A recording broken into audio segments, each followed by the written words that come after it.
So, finally, dumating na yung inantay ko na cream. Ayan, medyo na-delay siya kasi nga dito sa Pampanga is baha talaga. Maraming parts na binaha. And ayan, as you can see sa mga videos ko, yung ginagamit ko na moisturizer is medyo nasa pricey side siya. So, naghanap ako ng magandang moisturizer na affordable and pwede sa all skin types. So, ito yung alam niyo naman to yung AR Niacinamide Cream ni Miss Ayang. So, napapanood nyo sa videos ko, di ba may ginamit akong soap na Niacinamide soap. So, ito dumating na siya today. Ayan, no. Para alam yung binili ko yan. So, medyo malaki siya. And pwede ito sa face and body. And naka-indicate din dito na for all skin types.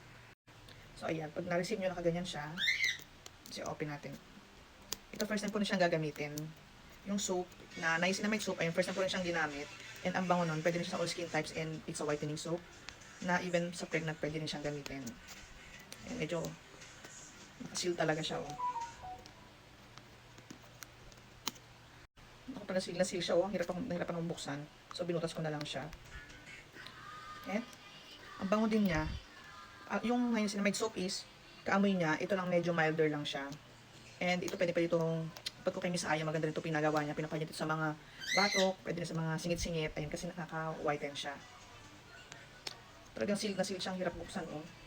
So, ayan, pag open mo ganyan siya. And ito yung texture niya. Hindi siya malagkit, ha. Very lightweight din yung niya, pagka-cream. And ang bango. So, ayan, mabalita ko kayo dito. Gagamitin ko na to today, pagkahilamos ko. And ito yung gagamitin ko moisturizer. Ang bango niya. And for all skin type siya. O, ito yung nilagyan ko. And sobrang lightweight lang niya, ha. Hindi siya malagkit.